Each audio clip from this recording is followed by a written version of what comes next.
San Juan capítulo 15, versos 1 al 6. Dice el Señor: yo soy la vid verdadera, y mi Padre es el labrador. Todo pámpano que en mí no lleva fruto, lo quitará, y todo aquel que lleva fruto lo limpiará, para que lleve más fruto. Ya vosotros estáis limpios por la palabra que os he hablado. Permaneced en mí, y yo en vosotros, como el pámpano no puede llevar fruto por sí mismo, si no permanece en la vid. Así tampoco vosotros, si no permanecéis en mí. Yo soy la vid, vosotros los pámpanos. El que permanece en mí y yo en él, éste lleva mucho fruto, porque separados de mí, nada podéis hacer. El que en mí no permanece, será echado fuera como pámpano y se secará, y los recogen y los echan en el fuego y arden. No me elegisteis, y ahí salto al verso 16, no me elegisteis vosotros a mí, sino que yo os elegí a vosotros, y os he puesto para que vayáis y llevéis fruto, y vuestro fruto permanezca, para que todo lo que pidiereis al Padre en mi nombre, Él os lo dé. Este año es el lema de la iglesia es somos uno. Y hemos hablado de eso muchas veces y en muchas formas. Hoy hablaremos de que somos uno para llevar fruto. Primero, llevar fruto. Entonces, hablemos de eso. Dios es único. Para llevar fruto tenemos que estar unidos a Él, teniendo en cuenta los versículos de la Biblia. Por ejemplo, Dios es único. Somos uno en Cristo porque Dios es único. No solamente uno, es único. El único que tiene inmortalidad, que habita en luz inaccesible, a quien ninguno de los hombres ha visto ni puede ver, al cual sea la honra y el imperio sempiterno. El universo es uno. No existen dos universos. Así como no existen dos ni tres dioses, existe un Dios único. Igualmente existe un solo universo. Y cuando la Biblia dice de ser uno, es porque Dios es uno, el universo es uno, y la iglesia es un cuerpo con Cristo. Pablo dice en Efesios 4:16, de quien todo el cuerpo bien coordinado, y unido entre sí, por todas las coyunturas que se ayudan mutuamente, según la actividad propia de cada miembro, recibe su crecimiento para ir edificándose en amor. Somos un cuerpo en Cristo. El Señor dice que de una sangre ha hecho todo el linaje de los hombres para que habiten sobre la faz de la tierra, y les ha prefijado el orden de los tiempos y los límites de su habitación. Porque en Él vivimos, por Él somos, por Él nos movemos. Estoy colocando algunas metáforas y algunos ejemplos de la unidad. El matrimonio es uno, es considerado en la Biblia como una sola carne. Dice que el que se une a su mujer, un cuerpo es con ella. Maridos, amad a vuestras mujeres así como Cristo amó a la iglesia y se entregó a sí mismo por ella.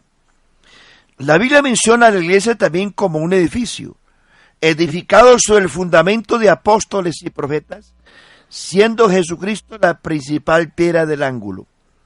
La Biblia presenta a la iglesia con un cuerpo, como un cuerpo con Cristo a la cabeza, sobre todo principado y autoridad y poder y señorío, y sobre todo nombre que se nombra, no solo en este siglo, sino también en el venidero, y lo dio por cabeza sobre todas las cosas a la iglesia, la cual es su cuerpo y Él es su Salvador. La vid y los pámpanos representan una sola cosa, yo soy la vid, mi Padre es el labrador. En eso se manifiesta también la unidad. La Biblia habla del alimento de la iglesia. El alimento espiritual de la iglesia dice Jesús, el que come mi carne y bebe mi sangre, en mí permanece y yo le resucitaré en el día postrero. Los creyentes, según Gálatas capítulo 5, versículo 22, habla de un solo fruto. El hecho de que Gálatas 5:22 hable de 9 virtudes, no son 9 frutos, es un solo fruto, más el fruto del Espíritu es amor, gozo, paz, paciencia, benignidad, bondad, fe, mansedumbre, templanza. Contra tales cosas no hay ley. Hermanos y amigos, los creyentes que no dan fruto, dice el Señor, serán quitados, serán eliminados y serán retirados, serán echados fuera y dice el Señor, se secarán y son lanzados al fuego y arden. El que en mí no permanece, dice Jesús, será echado fuera como pámpano y se seca, arden en el fuego. Los creyentes que den fruto, eso lo dijo Jesús, los creyentes que dan fruto. Repito lo que dije antes, los creyentes que no dan fruto, tengan en cuenta, iglesia, somos un cuerpo con Cristo. Cristo es la cabeza, somos la novia de Cristo, somos la esposa de Cristo. La Biblia presenta eso en Efesios, en toda la carta de Pablo a los Efesios, habla de la unidad de la iglesia con Cristo. Efesios capítulo 1 presenta a la iglesia como un cuerpo donde Cristo es la cabeza. Efesios capítulo 2 presenta a la iglesia como un templo, un edificio donde Cristo es el habitante. Efesios capítulo 3 presenta a la iglesia como una familia donde Cristo es el Padre. Efesios capítulo 4 presenta a la iglesia como la nueva creación donde Cristo es el creador de esa nueva creación. Efesios capítulo 5 presenta a la iglesia como la esposa donde Cristo es el esposo. Efesios capítulo 6 presenta a la iglesia como un soldado armado donde Jesucristo es el comandante y general. El apóstol Pedro, el capítulo 2, primera carta de Pedro 2:9, dice, mas vosotros sois real sacerdocio, linaje escogido, pueblo adquirido por Dios, para que anunciéis las virtudes de aquel que nos llamó de las tinieblas a su luz admirable. En eso presenta la Biblia a la iglesia uno con Cristo. En la oración de Jesús en San Juan capítulo 17, habla de la unidad para que ellos sean uno, como tú, oh Padre, y yo somos uno, que ellos sean perfectos en unidad. Todo aquel que lleva fruto es limpiado para que lleve más fruto. Pero oiga la contraparte, todo aquel que en mí no lleva fruto, lo quitará, y todo aquel que lleva fruto lo limpiará, para que el que tenga fruto dé más fruto, dé más fruto. Pero el que no da fruto será cortado, y por eso hay que tanta gente en las iglesias que llegan a las iglesias como de paso, de vacaciones, y vuelve y salen, porque es gente que llega como si fueran turistas a las iglesias, pero no tienen un conocimiento, ni un compromiso, ni una convicción para poder permanecer en Cristo. Entonces, es importante, la Biblia nos dice que nosotros somos puestos para llevar fruto a 30, a 60 y a 100 por uno. El creyente debe permanecer en Cristo y ser nutrido con la palabra de Dios todos los días de su vida. Dice la Biblia que debe producir el fruto que da el Espíritu Santo a los creyentes. el fruto del Espíritu que habla Gálatas capítulo 5. Y tenga en cuenta estas palabras.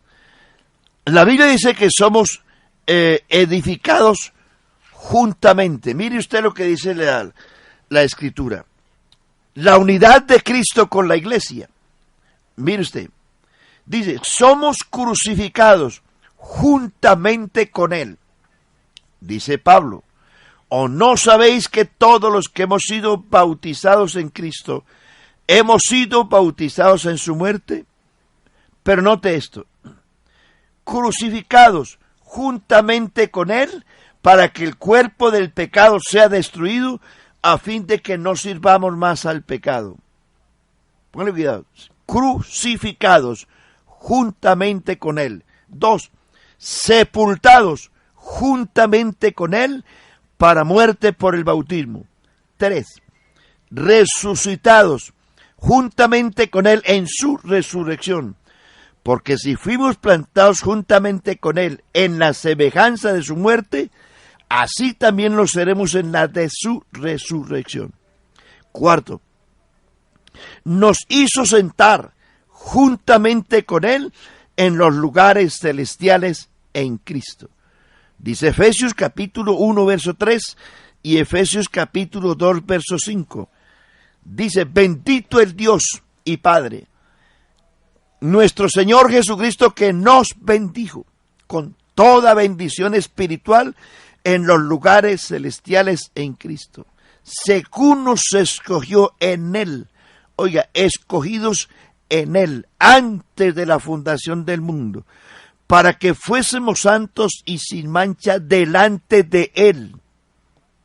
Dice, en quien tenemos redención por su sangre, el perdón de pecados según la riqueza de su gracia.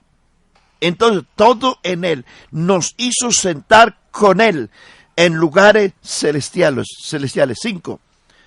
Nos hizo herederos y coherederos con Él, juntamente con Él, si es que padecemos juntamente con Él.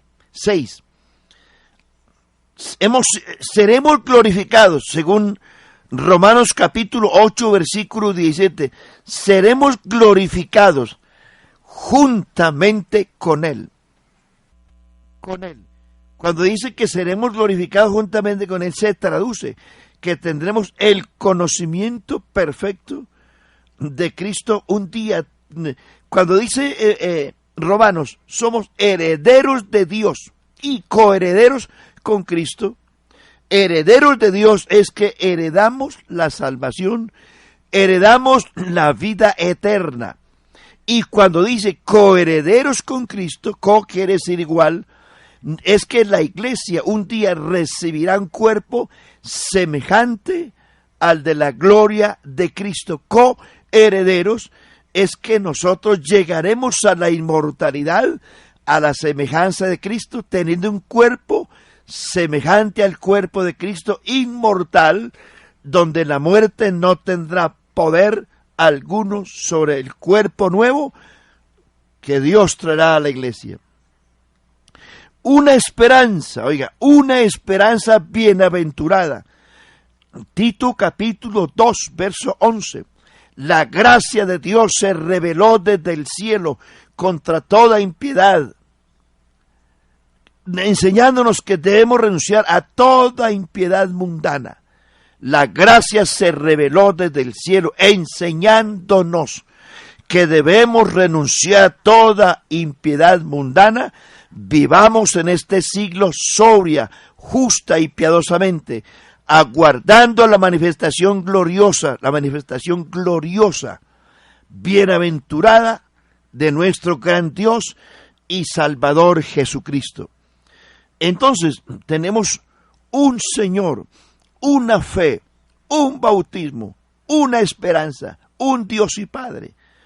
Es decir, estamos completos en Cristo. Y estas son las cosas que la iglesia tiene que guardar, porque si no, seremos excluidos de la presencia de Dios. Entonces, iglesia, si nosotros somos uno en lo que les he mencionado, somos crucificados con Cristo, sepultados con Cristo, resucitados con Cristo, sentados en lugares celestiales juntamente con Él, coherederos juntamente con Él, glorificados juntamente con Él. Una esperanza bienaventurada que es el arrebatamiento de la iglesia. Ahora, si somos uno en Cristo, si la iglesia es uno, nosotros tenemos un deber moral y espiritual para con toda la raza humana. Debemos estar unidos, iglesia, porque el mundo necesita ver una iglesia unida. Es triste cuando uno ve gran cantidad de teleevangelistas en los canales de las redes sociales, que uno escucha de pronto otros predicadores por ahí, como predicadores protestantes se tiran, hablan de ellos mismos y una pelea rara. Hermanos y amigos, le hablo a la iglesia del Señor, la iglesia verdadera. Nosotros debemos estar unidos, primero en Cristo y unidos como hermanos, unidos como iglesia. Vea, Jesús dijo estas palabras, San Juan capítulo 13, en esto conoceréis que sois mis discípulos, si tuviereis amor los unos para con los otros. ¿Qué fue lo que hizo grande a la iglesia apostólica de los 3 primeros siglos? ¿Qué fue? La unanimidad. No solamente estaban unidos a Cristo, porque estar unidos a Cristo es una cosa, pero estar unánimes entre ellos es otra. La iglesia apostólica estaba unida a Cristo como un solo cuerpo, pero estaban entre ellos unánimes. Si usted ve el comienzo de la iglesia apostólica, Hechos capítulo 1, versículo 14, dice, y estaban unánimes en oración y súplica con las mujeres también que habían creído en Jesucristo después de la resurrección. Unánimes. No solamente unidos a Cristo, sino unánimes entre ellos. Capítulo 2 de los Hechos. Dice, cuando llegó el día de Pentecostés, estaban todos unánimes juntos. El Salmo 133 dice, mirad cuán bueno y cuán delicioso es habitar los hermanos juntos y en armonía. Tristemente, hoy, el pueblo protestante, la iglesia evangélica anda dividida en 1000 pedazos, tirándose el uno al otro. Eso afecta enormemente la predicación del evangelio, porque la gente anda diciendo, bueno, ¿en quién creemos? Si todo mundo anda dividido.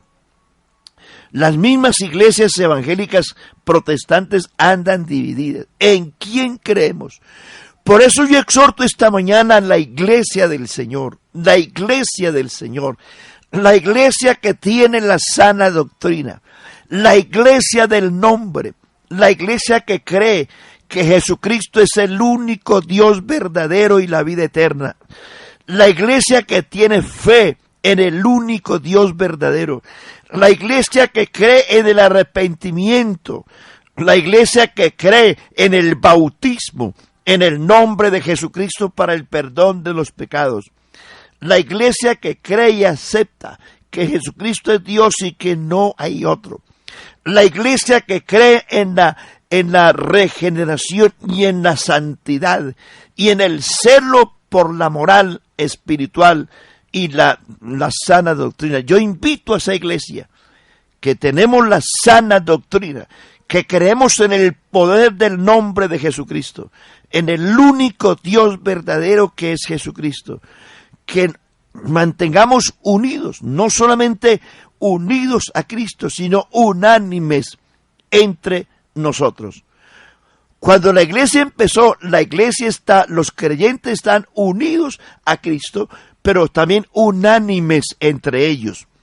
Cuando llegó el día de Pentecostés, estaban todos unánimes juntos. Cuando de repente vino del cielo estruendo que llenó toda la casa donde estaban sentados. Y se les aparecieron lenguas repartidas como de fuego, asentándose sobre cada uno de ellos, y hablaban nuevas lenguas según el Espíritu les daba que hablasen. Unánimes. Y usted ve más adelante cuando la persecución se desató por parte de los sacerdotes israelitas y los gobernantes romanos. Mire usted, cuando fueron amenazados, el capítulo 4 del libro de los Hechos, versículo 23, dice que los apóstoles vinieron a los suyos y les informaron de las amenazas de los sacerdotes judíos y de los gobernantes de su tiempo. Los amenazaron de muerte. Y pongan cuidado, el verso 23, cuando ellos oyeron, cuando la iglesia escuchó el mensaje de los apóstoles, que ellos le dijeron a la iglesia, hemos sido amenazados de muerte. Los sacerdotes y los gobernantes nos prohibieron predicar el evangelio so pena de muerte. Pero note usted la palabra. Cuando oyeron esto, los apóstoles y la iglesia levantaron unánimes la voz, unánimes la voz, y dijeron, toda la iglesia unánime, dijeron, soberano Señor, tú que hiciste los cielos y la tierra, que por boca de David tu siervo dijiste, ¿por qué se amotinan las gentes y los pueblos piensan cosas vanas? Porque se unieron en esta ciudad contra tu santo Hijo Jesús, a quien ungiste Herodes y Poncio Pilato, para hacer cuanto tu mano y tu consejo habían antes determinado. Y ahora, Señor, mira sus amenazas y concede a tus siervos que con todo denuedo hablen de tu palabra, mientras extiendes tu mano para que se hagan señales, prodigios y maravillas en el nombre de tu santo Hijo Jesús. ¿Y qué pasó? Cuando hubieron orado, el lugar en que estaban congregados tembló y todos fueron llenos del Espíritu Santo y hablaban con denuedo la palabra de Dios. ¿Dónde está el secreto? Estaban unánimes. El Espíritu Santo vino sobre la iglesia porque estaban unánimes. Una respuesta, un terremoto, fueron llenos del Espíritu Santo porque la iglesia estaba unánime y oró de esa manera, unánimes. ¿Y qué más dice la Biblia? Hechos capítulo 2, verso 42. Dice, y perseveraban en la doctrina de los apóstoles, en la comunión unos con otros, en el partimiento del pan y en las oraciones, unánimes. Y dice la Biblia, el capítulo 5 de los Hechos, y dice, y por la mano de los apóstoles se hacían muchas señales y prodigios de tal manera que la misma gente los admiraba y los alababa grandemente de ver una iglesia no solo unida a Cristo, sino unánimes entre ellos, porque estaban unánimes en el Espíritu, pero también unánimes en las necesidades de la iglesia. Qué importante que la iglesia aprenda a hacer obra social, que no solamente es predicar el Evangelio. El Evangelio es completo, no solamente tiene que ver con lo espiritual, sino también con lo material. Sí, Señor. Los apóstoles le dijeron a Jesús, bueno, esta gente ya está cansada todo el día por aquí con nosotros, despáchalos. Jesús les dijo, ¿se van a ir, los vas a despachar con hambre? Señor, no hay alimento para tanta gente. Entonces Jesús le dijo, bueno, denle de comer ustedes, pero es que no hay de qué, no hay cómo. Mire, el Evangelio es integral, hermanos y amigos. El apóstol Santiago dice, ¿de qué sirve si tú dices que tienes fe? Y si un hermano llega a ti con necesidad del alimento, del abrigo, etcétera, etcétera, y tú le dices, ve, anda, caliéntate y regocíjate, pero no le das lo que esa persona necesita. A veces la disculpa que nosotros usamos es cuando vemos las necesidades en la iglesia, en la gente más pobre, decimos, sí, hermano, tranquilo, yo voy a orar por usted. No, el apóstol Santiago dice, la fe sin obras es muerta. Y hay que actuar. Jesús, mire usted, Jesús, que en algunas ocasiones dijo, el Hijo del Hombre no tiene dónde reclinar su cabeza. Sin embargo, su movimiento tenía un tesorero que manejaba la bolsa con el dinero. Y dice la Biblia que muchas veces Jesús le daba a la gente de lo que había en la bolsa. Es decir, Jesús se interesó enormemente, no solo en las necesidades espirituales de la gente, sino también en las necesidades materiales. Entonces, hermanos, estar unánime no solamente en el espíritu, sino también en lo que tiene que ver con las necesidades propias, humanas y materiales de nuestros hermanos. Entonces, permanecían unánimes en 4 cosas: en la doctrina, en la comunión unos con otros, en el partimiento del pan y en las oraciones. Ahora, cuando Pablo fue enviado al campo misionero, lo primero que los apóstoles le encargaron al apóstol misionero Pablo es que se acordara de los pobres. Y Pablo dice que lo cual hice diligentemente. Las iglesias de Asia se preocuparon enormemente cuando la iglesia de Jerusalén tuvo necesidades materiales. La iglesia de Jerusalén era una iglesia llena del Espíritu Santo, pero llegó un momento en que tuvieron muchas necesidades materiales. Pablo, a donde iba a hacer obra misionera, siempre tuvo en cuenta de recoger ofrendas para los hermanos de Jerusalén. La carta a los Corintios, la segunda carta a los Corintios, capítulo 8 y capítulo 9, habla precisamente 2 capítulos. Oiga, iglesia, 2 capítulos. Pocas veces en la Biblia hay sermones de 2 capítulos. Y aquí encontramos 2 capítulos en la Biblia donde habla de la obra social, de la bienaventuranza de dar con generosidad. Dice que el Señor, siendo rico, se hizo pobre, para que nosotros con su pobreza fuésemos enriquecidos. Lo presenta como un ejemplo. Y habla de todo lo que es la parte material, la parte social que debe cumplir la iglesia. Muchas iglesias en el país y en el mundo crecen enormemente porque no solamente se han preocupado por la parte espiritual de la gente, sino también por la obra social de la gente. Hermanos, el evangelio es integral. Y Jesús dijo, a los pobres siempre los tendréis con vosotros. Entonces la iglesia estaba unánime siempre en las 2 cosas, en la parte espiritual, pero también en la parte material. El capítulo 6 de los Hechos habla de la forma como los apóstoles establecieron un comité para que se encargara de las necesidades materiales de la gente.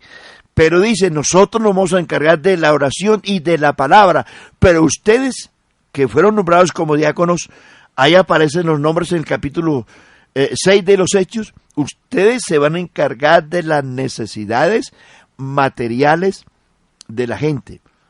Ahora, la Biblia enseña en el Antiguo Testamento, que es bueno que lo tengamos en cuenta, hermano. Estamos hablando de la unanimidad, no solo espiritual, sino material. Mire, en el Antiguo Testamento, varios capítulos de la Biblia nos enseñan cómo Dios le enseñó a los israelitas, la manera cómo debían comportarse con los pobres. Habían 4 clases de personas en el Antiguo Testamento necesitadas. 1, pobres, huérfanos, viudas y les dice, cuando ustedes cosechen los alimentos que produce la tierra, acuérdense de los pobres, de las viudas, de los huérfanos y de los extranjeros. Les dice, dejen algo para que ellos recojan, es decir, vengan tras ustedes recogiendo la vendimia que queda de lo que ustedes producen, para que ellos también tengan la provisión en el año sabático. ¿Cuándo queda esto? Era cada 7 años. Los israelitas no podían cultivar la tierra, no.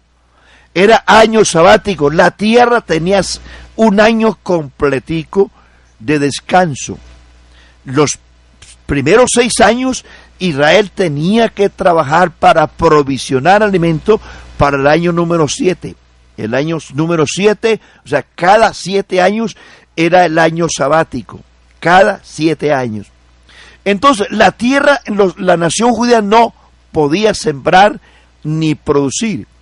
Pero la tierra de por sí producía alimento. Y dice, esta que la tierra de por sí produce, tú, Israel, no la cosecharás, sino que la dejarás para los pobres, para las viudas, para los huérfanos y para los extranjeros. Entonces, el año sabático, cada 50 años en Israel, se llamaba el año del jubileo. Es decir, que toda persona en Israel,